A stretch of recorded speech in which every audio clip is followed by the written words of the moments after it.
Hello everyone, this is Vaibhav and you are watching my channel Maths Giri with Vaibhav. So in this video we are going to start with a new chapter, that is chapter number 3, that is pair of linear equations in two variable. अब chapter शुरुआत करने से पहले हम कुछ basic definition देख लेते हैं. तो बेसिक डेफिनेशन में सबसे पहले आता है आपका एल्जेब्रिक एक्सप्रेशन. अब एल्जेब्रिक एक्सप्रेशन क्या होता है? Combination of terms.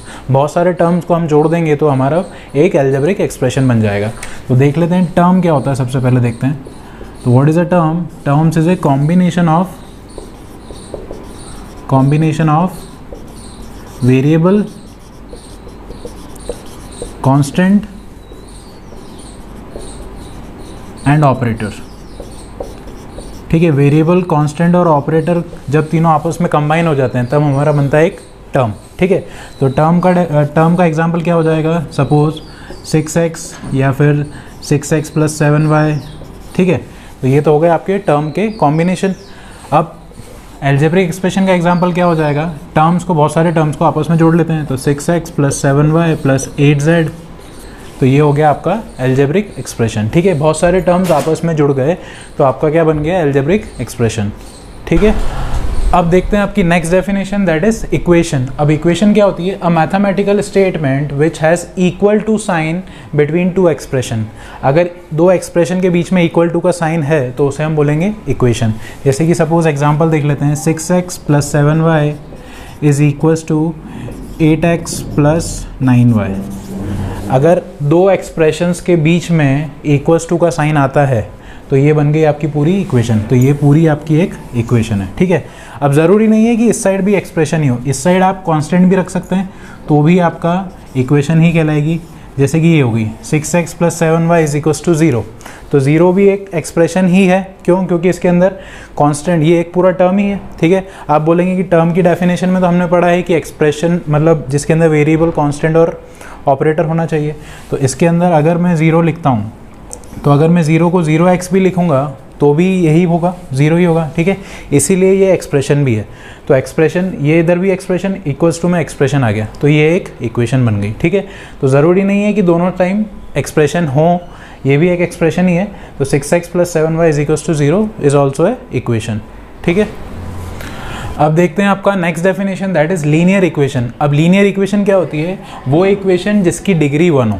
N equation whose degree is 1 is called a linear equation. अब डिग्री 1 का क्या मतलब हुआ? जैसे कि एग्जांपल देख लेते हैं. तो सपोज 3x + 2 = 0. तो ये हो गई आपकी लीनियर इक्वेशन. क्यों?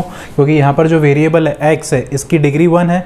अगर कुछ नहीं लिखा है तो मतलब 1 ही होता है. ठीक है, तो अगर इक्वेशन की डिग्री 1 है तो उसे हम क्या कहते हैं? Linear equation. ठीक है, ये पूरी इक्वेशन है क्योंकि इक्वल्स टू का साइन आ रहा है दो एक्सप्रेशन के बीच में और इसकी डिग्री 1 है. तो ये हो गई आपकी लीनियर इक्वेशन.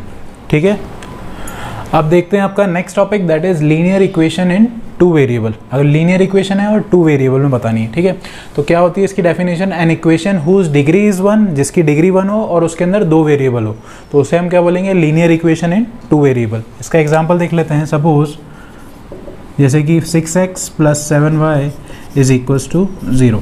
ठीक है, तो इसके अंदर दो वेरिएबल है x और y और दोनों की डिग्री 1 है. ठीक है, इसकी भी डिग्री 1 है, इसकी भी डिग्री 1 है और इक्वल्स टू में है कुछ. ठीक है, एक्सप्रेशन. तो इसको क्या बोलेंगे? Linear equation in two variable. Suppose x और y की जगह आप कुछ और लिखना चाहते हैं तो वो भी लिख सकते हैं. जैसे कि 8a + 9b = 0. ठीक है, तो a और b दो वेरिएबल हो गए, दोनों की डिग्री 1 है और इक्वल्स टू में कुछ ना कुछ वेरिएबल है. ठीक है, वेरिएबल या कांस्टेंट कुछ भी एक्सप्रेशन है. तो ये हो गई आपकी equation in linear equation in two variable. ठीक है, अब देखते हैं आपका next topic, that is standard form. अब स्टैंडर्ड फॉर्म किसका? Linear equation in two variable का. तो स्टैंडर्ड फॉर्म क्या होता है? ax + by + c = 0. तो ये हो गया standard form of a linear equation in two variable. तो जिसके अंदर a, b and c are real number. ठीक है, a, b and c are real number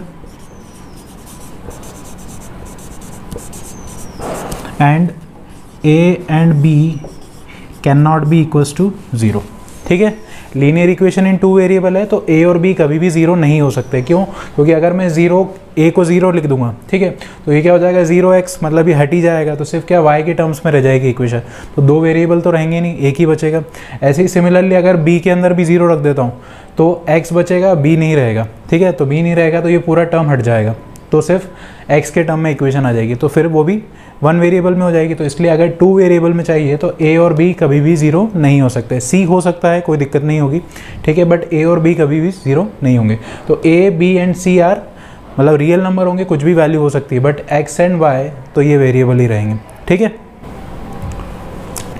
अब देखते हैं आपका next topic, that is standard form of pair of linear equations in 2 variable. अभी तक हमने क्या पढ़ा था, standard form of a linear equation, ठीक है। अब देखना है कि पेयर ऑफ लीनियर इक्वेशन का स्टैंडर्ड फॉर्म क्या होगा। तो देखते हैं, तो पहली इक्वेशन क्या होगी, a1x plus b1y plus c1 is equal to 0, ये तो पहली इक्वेशन हो गई। दूसरी इक्वेशन क्या होगी, a2x plus b2y plus c2 is equal to 0।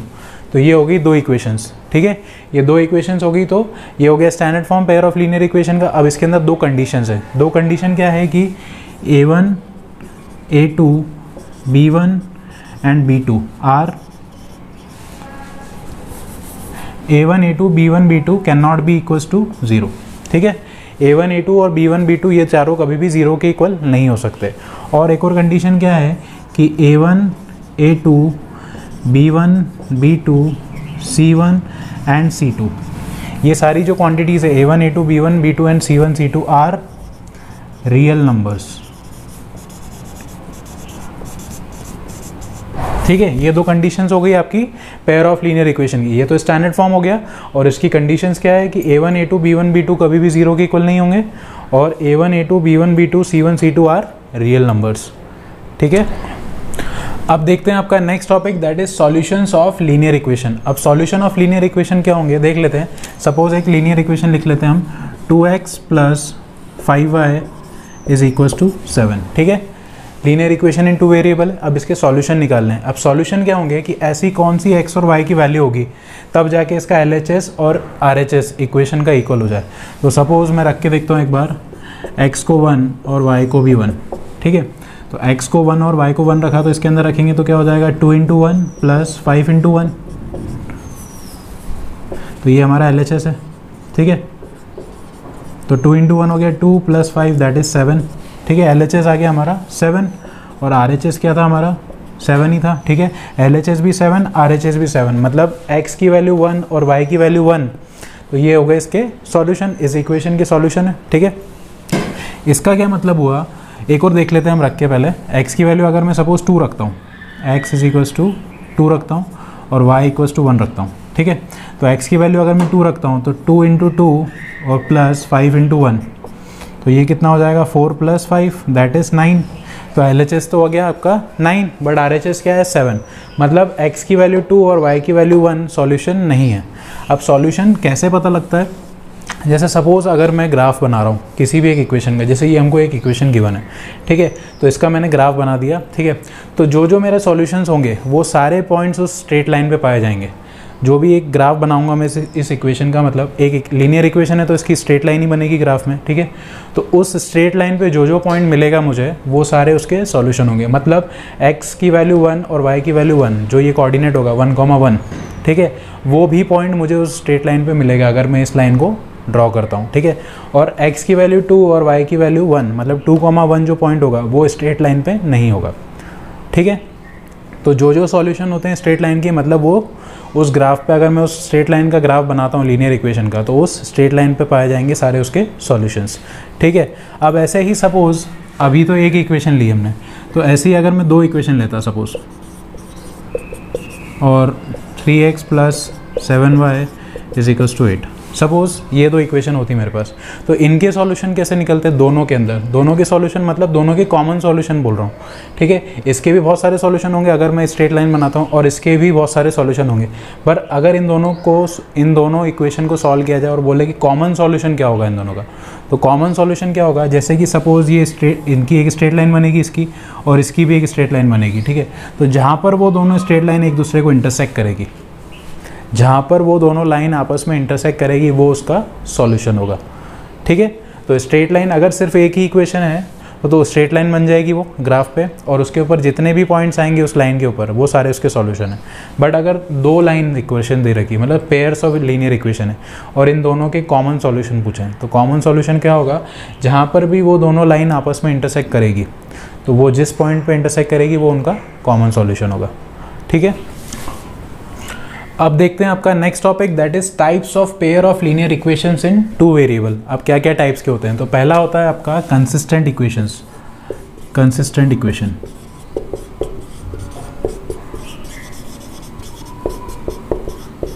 और दूसरा होता है इनकंसिस्टेंट, इनकंसिस्टेंट इक्वेशन। ठीक है, अब कंसिस्टेंट इक्वेशन की डेफिनेशन क्या होगी कि वो पेयर ऑफ इक्वेशन जिसका एटलीस्ट एक ना एक तो सॉल्यूशन हो। ठीक है, कंसिस्टेंट इक्वेशंस क्या होगी, वो पेयर ऑफ इक्वेशन जिसका एटलीस्ट वन तो सॉल्यूशन होना चाहिए। ठीक है, pair of equations, pair of equations having at least one solution.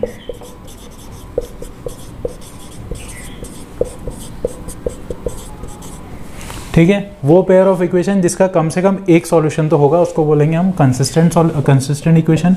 और इनकंसिस्टेंट क्या होगी, pair of equations which doesn't have any solution, have any solution. ठीक है, वो पेयर ऑफ इक्वेशन जिसका एक भी सॉल्यूशन नहीं होगा तो उसे बोलेंगे हम इनकंसिस्टेंट इक्वेशन। और वो पेयर ऑफ इक्वेशन जिसका एटलीस्ट एक सॉल्यूशन तो होगा उसको हम बोलेंगे कंसिस्टेंट इक्वेशन। ठीक है, अब कंसिस्टेंट इक्वेशन के भी दो टाइप्स होते हैं, तो देख लेते हैं। तो कंसिस्टेंट के दो टाइप्स क्या होंगे, कंसिस्टेंट इक्वेशन दो टाइप क्या होंगे, एक तो होगा नो सॉल्यूशन, यूनिक सॉल्यूशन, और एक होगा इनफाइनाइट सॉल्यूशन।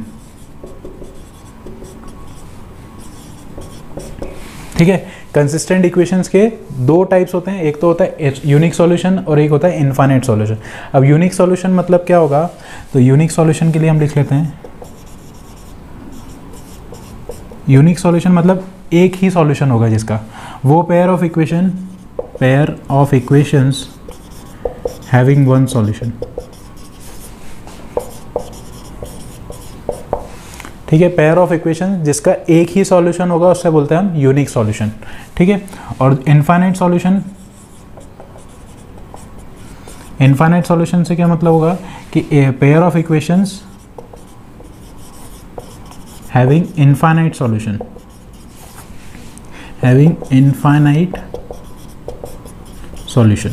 ठीक है, वो पेयर ऑफ इक्वेशन जिसके बहुत सारे सॉल्यूशन होंगे उसे बोलेंगे हम इनफाइनाइट सॉल्यूशंस।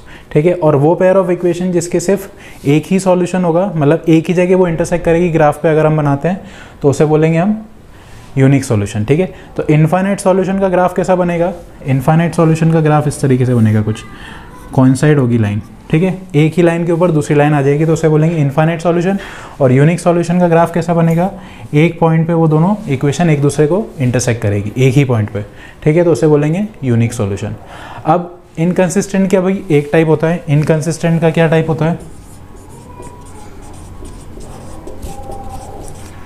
इनकंसिस्टेंट इक्वेशन का होता है एक type that is no solution. अब नो सॉल्यूशन क्या होगा, pair of equation having no solution, इसके कोई भी सॉल्यूशन नहीं होंगे, मतलब x और y की कोई भी ऐसी एक वैल्यू नहीं है जो दोनों इक्वेशन को सेटिस्फाई करे, है ही नहीं। ठीक है, तो इसका ग्राफ अगर मैं प्लॉट करूंगा तो वो किस तरीके से होगा, पैरेलल लाइंस होगा। ठीक है, वो दो लाइंस बनेगी पर वो दोनों पैरेलल होगी, आपस में कभी भी एक दूसरे को इंटरसेक्ट करेगी ही नहीं। ठीक है, अब देखते हैं जो हमने types of pairs of linear equation पढ़ी उसका एक फ्लो चार्ट। तो फ्लो चार्ट में इजीली आपको समझ में भी आ जाएगा क्या करा है हमने। ठीक है, तो सबसे पहले जो इक्वेशंस है वो आ जाएगी। अब इक्वेशंस के मेनली दो टाइप्स होते हैं, एक तो हो गई कंसिस्टेंट इक्वेशन और नेक्स्ट है इनकंसिस्टेंट।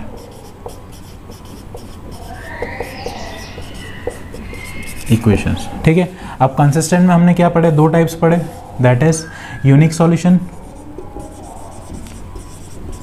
और एक और क्या था, इनफाइनाइट सॉल्यूशन।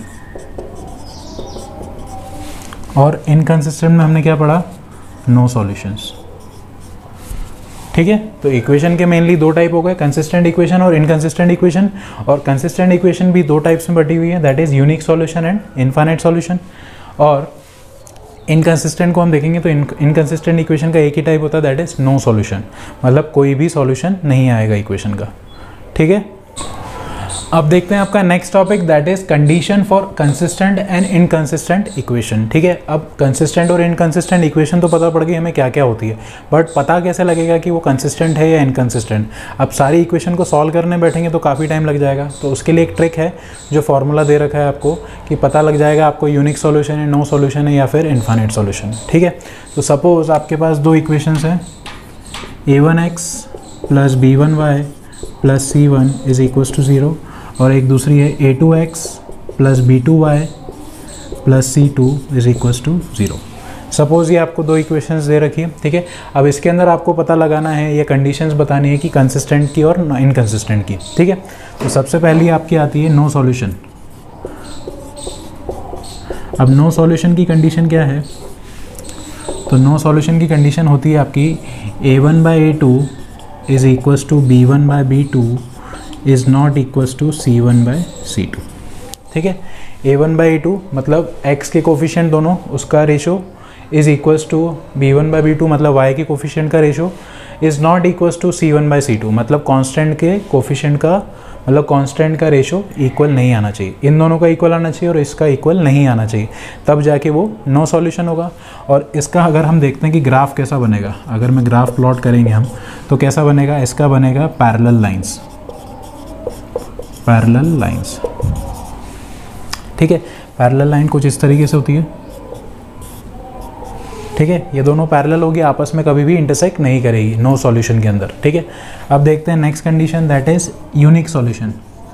अब यूनिक सॉल्यूशन की कंडीशन क्या होती है, a1/a2 is not equals to b1/b2। ठीक है, x का कोफिशिएंट का ratio will not be equals to y के कोफिशिएंट का रेशो। अगर इन दोनों को ही चेक कर लिया तो c तक जाने की ज़रूरत ही नहीं है। ठीक है, अगर ये दोनों इक्वल नहीं आ रहे हैं तो यूनिक सॉल्यूशन ही होगा।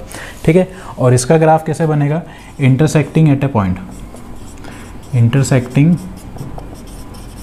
Eight one point. दो स्ट्रेट लाइन होगी जो एक दूसरे को इंटरसेक्ट करेगी किसी भी एक पॉइंट पे। ठीक है, इस पॉइंट पे ये इंटरसेक्ट कर रही है, तो यूनिक सॉल्यूशन का ग्राफ अगर हम बनाएंगे तो दो स्ट्रेट लाइन होगी जो कि एक पॉइंट पे कहीं ना कहीं वो इंटरसेक्ट करेगी। ठीक है, और उसकी कंडीशन क्या है, a1/a2 is not equals to b1/b2। ठीक है, अब थर्ड देखते हैं आपकी इनफाइनाइट सॉल्यूशन। इनफाइनाइट सॉल्यूशन की कंडीशन क्या होती है, a1/a2 is equals to b1/b2 is equals to c1/c2। ठीक है, तीनों आपस में अगर इक्वल होते हैं, तीनों के कोफिशिएंट, मतलब x के कोफिशिएंट का ratio is equals to y के कोफिशिएंट का ratio is equals to constant का रेशो। ठीक है, अगर ये तीनों इक्वल हैं तो इनफाइनाइट सॉल्यूशन होंगे। इनफाइनाइट सॉल्यूशन मतलब कि बहुत सारे सॉल्यूशन होंगे। ठीक है, तो इसके अंदर ग्राफ कैसा बनेगा, कोइंसाइड लाइंस, कोइंसाइड लाइंस।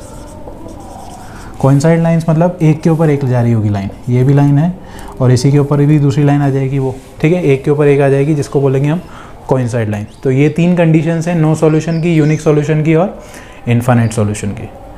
ठीक है, अब देखते हैं कि example on the previous topic. अब उसके ऊपर एक एग्जांपल देखते हैं, find if the given pair of equations will coincide और इंटरसेक्ट एट वन पॉइंट और will be parallel on graph without plotting on a graph paper.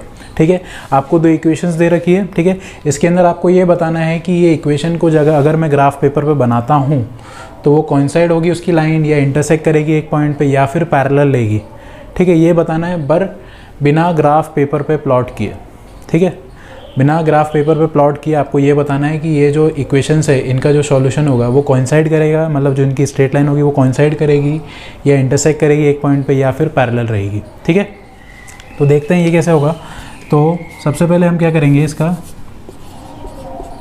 a1 क्या है, इसका इस इक्वेशन का a1 is 3, a2 is 5, b1 is 4, b2 is -9, c1 is 7 and c2 is 8। ठीक है, अब इनका रेशो निकाल लेते हैं। तो a1/a2 क्या हो जाएगा आपका 3/5, b1/b2 क्या हो जाएगा 4/-9। ठीक है, और c1/c2 क्या हो जाएगा 7/8। ठीक है, अब हमको देख के मालूम पड़ रहा है कि A1/A2 is not equals to B1/B2।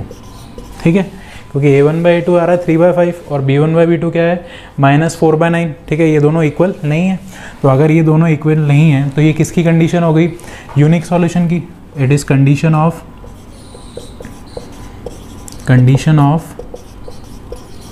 Unique solution. ठीक है, और यूनिक सॉल्यूशन का ग्राफ कैसा बनता है? Intersect at a point. ठीक है, तो इसका ग्राफ कैसा बनेगा?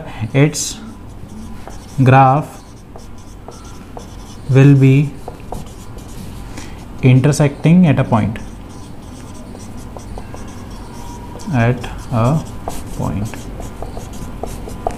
ठीक है। तो सबसे पहले अगर जो आपको इक्वेशन दे रखी है और ऐसा बोला है कि बिना ग्राफ पेपर पे बना के आपको बताना है कि कैसा रहेगा, ठीक है, तो आप क्या करेंगे? सबके कोफिशिएंट लिख लेंगे, उनका रेशो निकाल लेंगे। अगर फिर उसके बीच में जो भी कंडीशन बैठ रही होगी तो उसके हिसाब से आप बता देंगे कि वो किसकी कंडीशन है और उसका ग्राफ कैसा बनेगा। ठीक है, अब देखते हैं आपका next topic, that is methods to solve pair of linear equations. ठीक है, अब पेयर ऑफ लीनियर इक्वेशंस को सॉल्व करने के लिए अलग अलग मेथड्स हैं, देख लेते हैं। पहला क्या है आपका? है ग्राफिकल मेथड। ग्राफिकल मेथड, ठीक है, ये हम 9th में भी पढ़ चुके हैं। ग्राफ बना के आपको सॉल्यूशन निकालने हैं, पर एक बार और हम देख लेंगे। ठीक है, पहला है ग्राफिकल मेथड और दूसरा है आपका algebraic method.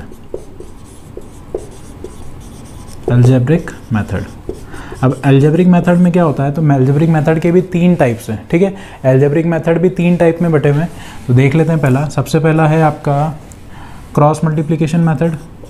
Cross multiplication method,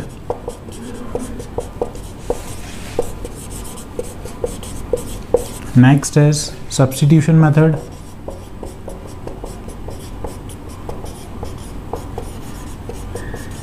substitution method, और थर्ड है आपका elimination method.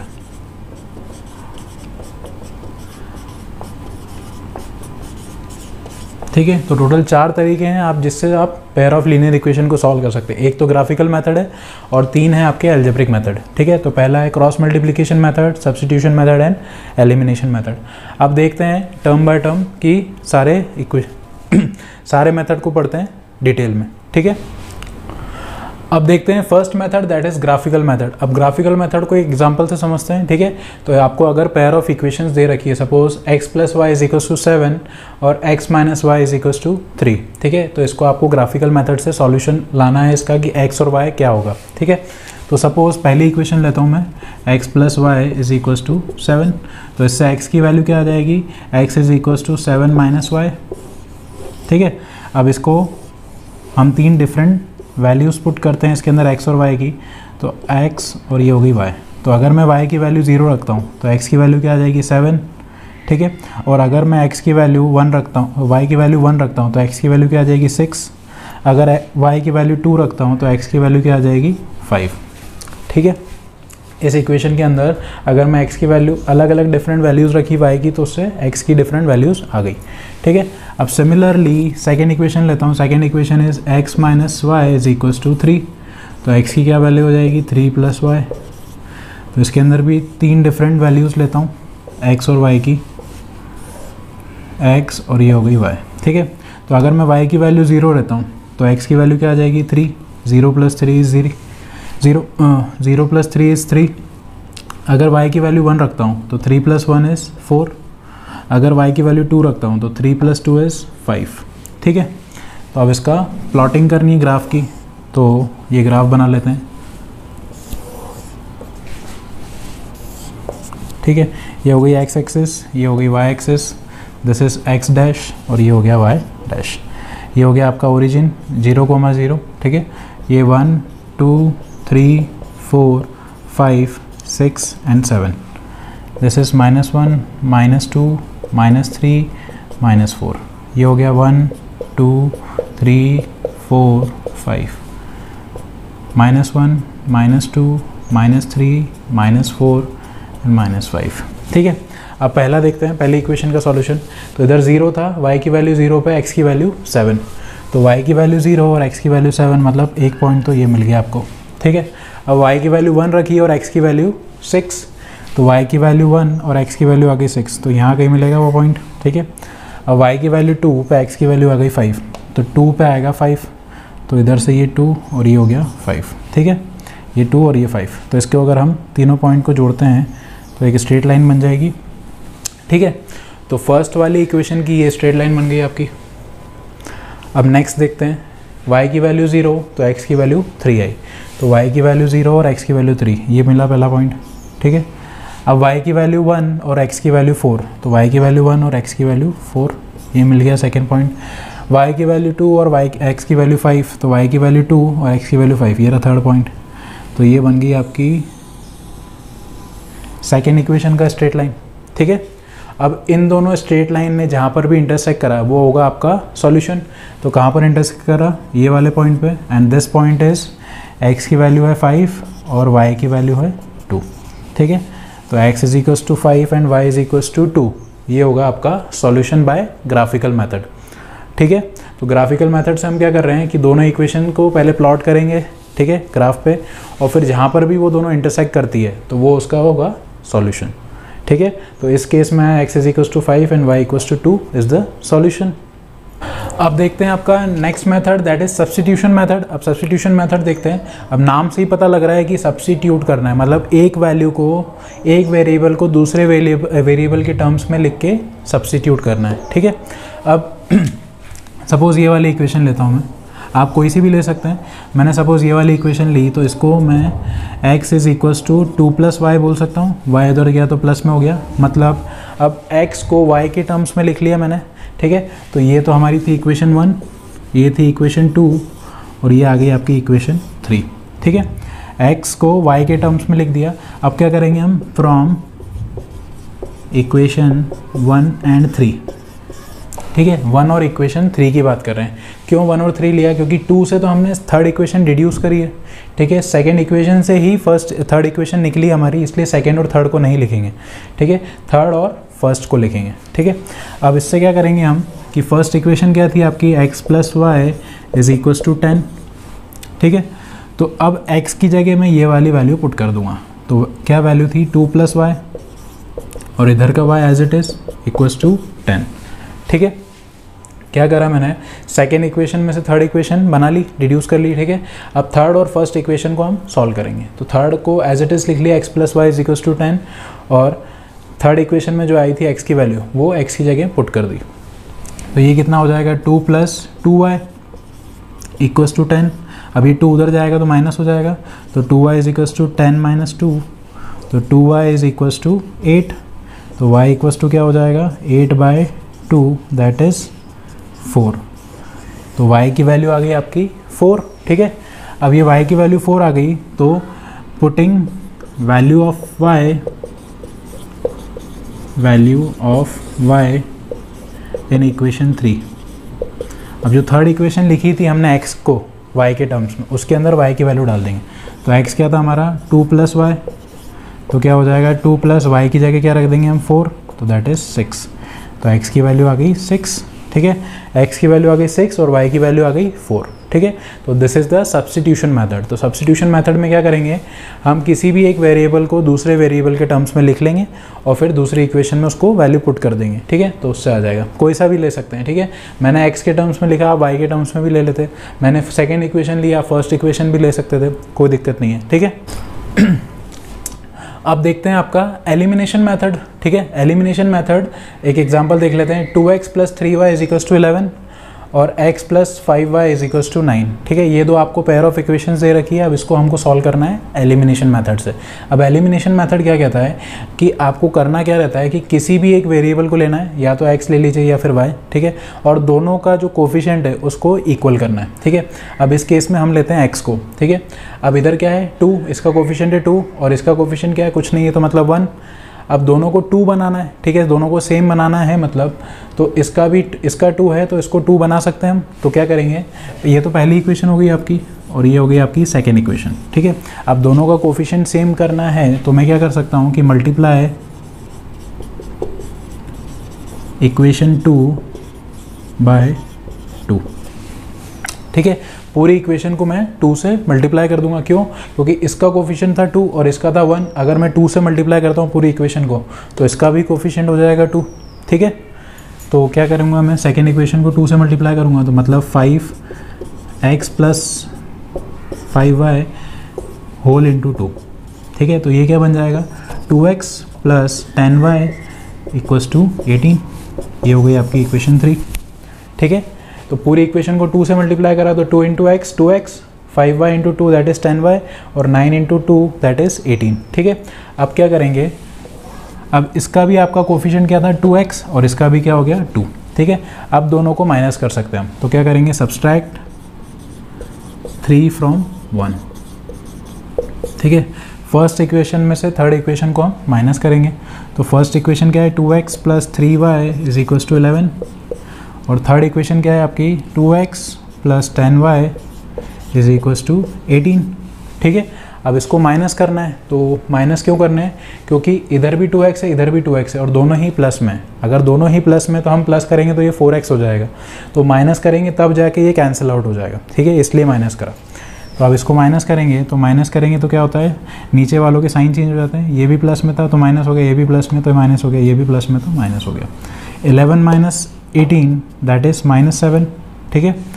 3y minus 10y तो ये कितना हो जाएगा, -7y और 2x में से 2x गए तो ये तो पूरा कैंसिल आउट हो गया, ठीक है, ये तो कैंसिल आउट हो गया। अब क्या करेंगे y की वैल्यू, तो y is equals to -7y और ये -7y भी उधर जाएगा डिवाइड में, ठीक है। तो ये बन जा, ये भी बन जा, तो y की वैल्यू तो आ गई 1, ठीक है। अब क्या करेंगे, y की वैल्यू किसी भी इन दोनों में से किसी भी इक्वेशन में डाल सकते हैं तो x की वैल्यू आ जाएगी। तो सपोज पहली वाली ले लेते हैं हम, तो is equals to 11, 2x plus 3y is equals to 11, ये फर्स्ट इक्वेशन आपको दे रखी है। अब पुटिंग वैल्यू ऑफ y, तो y की वैल्यू क्या है, 2x प्लस 3 इंटू 1, y की वैल्यू 1 है, इज इक्वल्स टू 11। तो ये हो गया 2x plus 3 is equals to 11, तो ये हो जाएगा 2x is equals to 11 minus 3, तो 2x इज इक्वल्स टू 8, तो x is equals to 8/2 that is 4।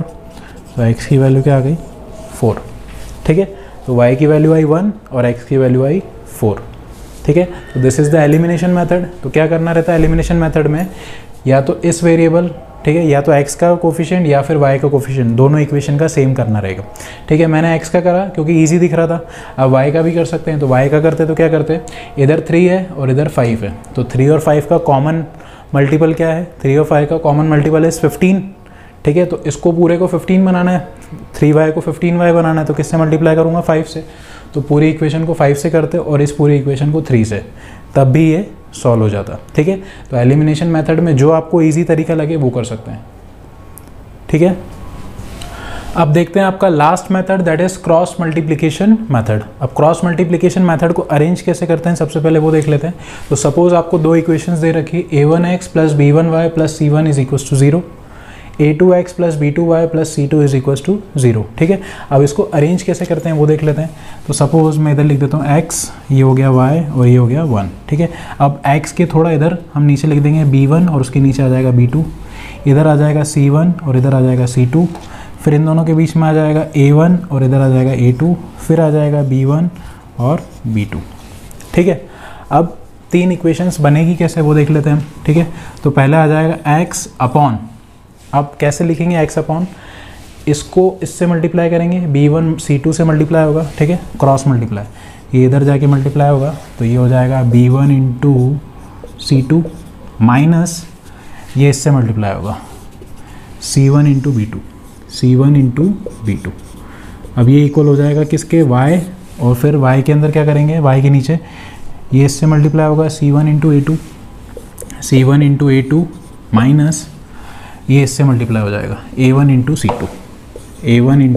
c2, फिर इक्वल्स टू 1 अपॉन, अब ये फिर इससे मल्टीप्लाई होगा और फिर ये माइनस में ये इससे हो जाएगा a1 into b2 minus b1 into a2, ठीक है। तो इस तरीके से तो ये इक्वेशन आपकी फ्रेम हो गई। अब x की और y की वैल्यू निकालनी है, ओवरऑल तो हमको यही करना था, x और y के सॉल्यूशंस निकालने हैं, ठीक है। तो क्या करेंगे हम, तो इसको x, इसको और इसको कंपेयर कर देंगे, ठीक है। ये कांस्टेंट है और ये x का वेरिएबल है, तो कांस्टेंट और x के वेरिएबल को जब हम कंपेयर करेंगे तो x की वैल्यू आ जाएगी। कैसे आएगी देखते हैं। ये अपॉन में है b1c2 minus c1b2 is equals to 1 upon a1b2 minus b1a2, ठीक है। अब ये जो इधर डिवाइड में उधर जाएगा तो मल्टीप्लाई हो जाएगा, तो x is equals to b1c2 minus c1b2 upon a1b2 minus b1a2, ठीक है। तो इस तरीके से आपकी x की वैल्यू आ जाएगी, जो भी इसके अंदर है आप उसकी वैल्यू पुट कर सकते हैं। b1c2 minus c1b2 upon a1b2 minus b1a2, ठीक है। तो सिमिलरली जब इसको y की वैल्यू आपको निकालनी है तो इसको और इसको कंपेयर कर लेंगे, तो उससे y की वैल्यू क्या आ जाएगी, y is equals to c1a2 minus a1c2 upon a1b2 minus b1a2, ठीक है। तो इस तरीके से आपकी y की वैल्यू भी आ जाएगी। तो ओवरऑल हमको यही करना था, x और y की वैल्यू निकालनी थी, तो इस तरीके से x और y की वैल्यू आ जाएगी। This is the cross multiplication method, ठीक है। अब ये थोड़ा आपको कॉम्प्लेक्स लग रहा हो तो इसको एक और तरीका भी है देखने का, ठीक है। अगर सपोज़ आपको x की वैल्यू निकालनी है, तो x की वैल्यू निकालनी है तो क्या करेंगे हम, ये x को छुपा लेंगे, ठीक है। अब बचेंगे क्या, ये 4, तो क्या करेंगे इसके अंदर, इसको इससे मल्टीप्लाई करेंगे b1c2 माइनस c1b2, ठीक है। ये इससे मल्टीप्लाई हो जाएगा और ये इससे मल्टीप्लाई हो जाएगा, तो इससे आपकी x की वैल्यू आ जाएगी अपॉन वाली जो ये हमने देखी थी, ठीक है। b1c2 माइनस c1b2, ठीक है। ये इस तरीके से है। अब y की निकालनी है आपको, तो y वाले को छुपा लेंगे, तो क्या हो जाएगा, ये इससे मल्टीप्लाई हो जाएगा, तो a1c2 माइनस c1a2, तो ये इस तरीके से इसका नीचे वाला आ गया c1a2 माइनस a1c2, ठीक है। अब सिमिलरली कांस्टेंट वाली बात करी थी, तो ये कैसा है ये देख लेते हैं। तो ये c1 को छुपाया, अब a1 इसके कोफिशिएंट से मल्टीप्लाई होगा a1b2 माइनस b1a2, ठीक है। तो इसका नीचे वाला इसके साथ आया, ठीक है। फिर ये तो आपने बना लिया, इसके बाद ऐसा सच करना है कि इसको और इसको कंपेयर कर लेंगे तो उससे x की वैल्यू आ जाएगी, इसको और इसको कंपेयर कर लेंगे तो उससे y की वैल्यू आ जाएगी, ठीक है। अब देखते हैं कि एग्जाम्पल, और इसको सॉल्व करेंगे हम क्रॉस मल्टीप्लिकेशन मेथड से, ठीक है। तो अब आपको दो इक्वेशंस दे रखी है, x plus y minus 5 is equals to 0 and 2x minus 3y minus 4 is equals to 0, ठीक है। तो इसके x और y की वैल्यू निकालनी है आपको बाय क्रॉस मल्टीप्लिकेशन मेथड, ठीक है। तो सबसे पहले हम क्या करेंगे, इधर आ गया x, इधर आ गया y और इधर आ गया 1, ठीक है। अब क्या करते हैं, आप b1 b2 लिखते हैं, तो b1 और b2 क्या है, b1 है आपका 1 और b2 है -3, ठीक है। फिर आता है आपका c1 c2 c1 is -5 and c2 is -4, ठीक है। अब इधर क्या आता है आपका a1 a2, तो a1 a2 क्या होगा, a1 इज़ 1 और a2 है आपका 2, तो इधर आ जाएगा 1 और इधर आ गया 2। फिर आ जाएगा आपका b1 b2 मतलब 1 और इधर -3, ठीक है। अब x का टर्म, अब इन तीनों को इक्वेट करते हैं हम, तो x अपॉन x में अपॉन में क्या आता है, इसको इससे मल्टीप्लाई करेंगे, तो 1 इंटू -4, तो 1 इंटू -4 क्या हो जाएगा, -4 माइनस इसको इससे मल्टीप्लाई करेंगे, -5 इंटू -3, -5 इंटू -3 इज़ +15, ये हो गया, is equals to y। y के अंदर क्या लिखते हैं, ये इससे मल्टीप्लाई होता है, -5 इंटू 2, तो ये हो जाएगा -10, फिर आता है माइनस, अब इसको इससे मल्टीप्लाई करेंगे, तो 1 into -4, 1 into -4 is -4 is equals to 1, 1 upon में क्या लिखेंगे, इसको इससे मल्टीप्लाई करेंगे, तो 1 इंटू -3, ये हो गया -3, फिर माइनस लिखते हैं और ये इससे मल्टीप्लाई हो जाएगा, 1 इंटू 2 इज़ 2, ठीक है। अब इसको फर्दर ऑल सॉल्व करते हैं, तो ये तो हो गया -4, ये -15, ठीक है, is equals to y upon -10 और ये हो गया -+4 is equals to 1 upon -3 plus minus ये हो गया -2। और फर्दर सॉल्व करेंगे तो ये हो जाएगा x अपॉन -19, ये हो जाएगा y अपॉन -6 और ये हो जाएगा 1 अपॉन -5, ठीक है। अब x की वैल्यू निकालनी है, तो इसको और इसको इक्वेट करेंगे, तो x by -19 is equals to 1 upon -5, तो x की वैल्यू क्या आ गई, -19 अपॉन -5, दैट इज़ 19 अपॉन 5, ठीक है। तो x की वैल्यू तो आ गई 19 अपॉन 5। ऐसे ही y की निकाल लेते हैं, तो y अपॉन -6 को इक्वेट करा इसके से इक्वल 1 अपॉन -5 के, तो x is equals to -6 upon -5 minus minus cancel, this is 6/5। तो y की फाइनल वैल्यू कितनी आ गई 6/5 और x की फाइनल वैल्यू क्या आ गई 19/5। ठीक है, तो इस तरीके से हमने क्रॉस मल्टीप्लिकेशन मेथड से इस इक्वेशन को सॉल्व कर दिया। ठीक है, x की वैल्यू आई 19/5 and y is equal to 6/5। ठीक है, तो इसी के साथ आपका चैप्टर 3 का इंट्रोडक्शन पार्ट कंप्लीट होता है। Will be doing exercise 3.1 in our next video. अगर ये वीडियो आपको अच्छा लगा हो तो please do like it and share with your family and friends, and for more such videos please subscribe to my channel maths giri with Vaibhav. Thanks for watching this video. Thank you, have a nice day. Thank you.